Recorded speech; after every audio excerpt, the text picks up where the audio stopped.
ರಜನಿಕಾಂತ್ ನಿವಾಸಕ್ಕೆ ನುಗ್ಗಿರುವಂತಹ ಪೊಲೀಸರು ನಿವಾಸಕ್ಕೆ ಬಂದಿರುವಂತಹ ಅಸಲಿ ಕಾರಣವನ್ನ ಕೇಳಿದ್ರೆ ನೀವು ಕೂಡ ಬೆಚ್ಚ ಬೀಳುತ್ತೀರಾ?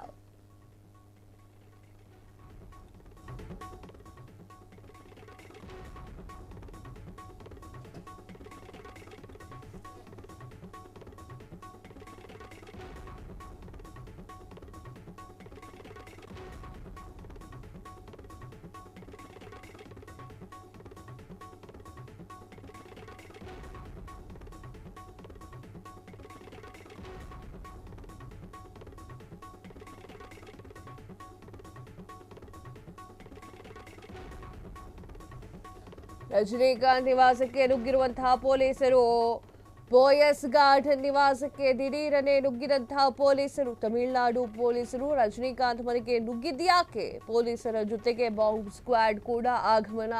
ಹಠಾತ್ ಬೆಳವಣಿಗೆಯಿಂದ ಶಾಕ್ ಆಗಿರುವಂತಹ ರಜನಿ ಅಭಿಮಾನಿಗಳು. ರಜನಿಕಾಂತ್ ಮತ್ತು ಧನುಷ್ಗೆ ಬೆದರಿಕೆ ಕರೆಗಳು ಬಂದಿದ್ವು. ತಮಿಳುನಾಡು ಡಿಜಿಪಿಗೆ ಬಂದಿದ್ದಂತಹ ಬೆದರಿಕೆ ಕರೆಗಳು. ರಜನಿಕಾಂತ್ ಹಾಗೂ ಧನುಷ್ ಮನೆಗೆ ಬಾಂಬ್ ಇಟ್ಟಿದ್ದೇವೆ, ತಕ್ಷಣ ಅಲರ್ಟ್ ಆಗಿರುವಂತಹ ತಮಿಳುನಾಡಿನ ಪೊಲೀಸರು ತನಿಖೆ ಮಾಡಿದ್ದಾರೆ. ಫೇಕ್ ಕಾಲ್ ಅಂತ ಹೇಳಿ ಗೊತ್ತಾಗಿದೆ.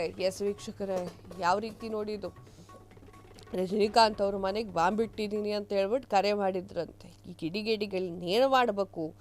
ಎಸ್, ತಮಿಳುನಾಡು ಖ್ಯಾತ ನಟರಾಗಿರುವಂತಹ ರಜನಿಕಾಂತ್ ಹಾಗೂ ಧನುಷ್ ಅವರ ಮನೆಗೆ ಬಾಂಬ್ ಇಟ್ಟಿದ್ದಾಗಿ ತಮಿಳುನಾಡಿನ ಪೊಲೀಸು ಮಹಾನಿರ್ದೇಶಕರಿಗೆ ಇಮೇಲ್ ಕಳಿಸಲಾಗಿದೆ. ಈ ಬೆನ್ನಲ್ಲೇ ಬಾಂಬ್ ಸ್ಕ್ವಾಡ್ ಅವರ ಮನೆಗೆ ತೆರಳಿ ಅಲ್ಲಿ ಪರೀಕ್ಷೆಯನ್ನ ನಡೆಸಿದ್ರು. ಆದರೆ ಯಾವುದೇ ಬಾಂಬ್ ಪತ್ತೆಯಾಗಿಲ್ಲ. ಇದು ಹುಸಿ ಕರೆ ಅಂತ ಹೇಳಿ ಗೊತ್ತಾಗಿದೆ. ಇತ್ತೀಚೆಗೆ ತಮಿಳುನಾಡಿನಲ್ಲಿ ಈ ರೀತಿಯ ಪ್ರಕರಣಗಳು ಹೆಚ್ಚಾಗ್ತಾ ಇದೆ.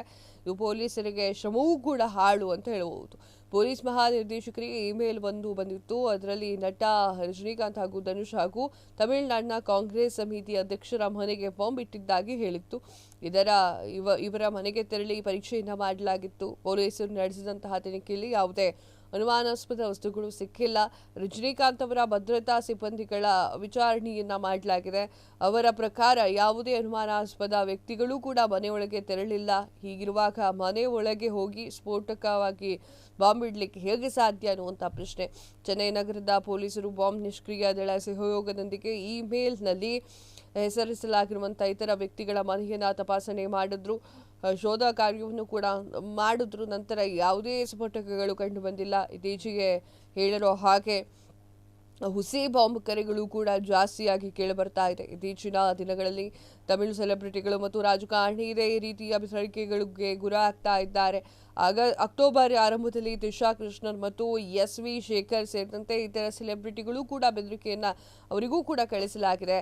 ಸಂಗೀತ ಸಂಯೋಜಕ ಇಳಿಯರಾಜು ಅವರ ಸ್ಟುಡಿಯೋವನ್ನು ಸಹ ಗುರಿ ಮಾಡಲಾಗಿತ್ತು. ಆದರೆ ಎಲ್ಲ ಫೇಕ್ ಅಂತ ಹೇಳಿ ಗೊತ್ತಾಗಿದೆ. ಆ ಒಂದು ಕಾರಣಕ್ಕೆ ಪೊಲೀಸರು ಬೇಸರವನ್ನ ಕೂಡ ವ್ಯಕ್ತಪಡಿಸ್ತಾ ಇರೋದು ಕೂಡ ಇಲ್ಲಿ ನೋಡಬೇಕಾಗಿರುವ ಅಂಶ. ಕ್ಷಣ ಕ್ಷಣದ ಸುದ್ದಿಗಳಿಗಾಗಿ ಫ್ರೀಡಂ ಟಿವಿ ಸಬ್ಸ್ಕ್ರೈಬ್ ಮಾಡಿ, ಲೈಕ್ ಮಾಡಿ ಹಾಗೂ ಫಾಲೋ ಮಾಡಿ. ಹೊಸ ಸುದ್ದಿಗಳ ನೋಟಿಫಿಕೇಶನ್ಗಾಗಿ ಬೆಲ್ ಐಕಾನ್ ಮೇಲೆ ಕ್ಲಿಕ್ ಮಾಡಿ.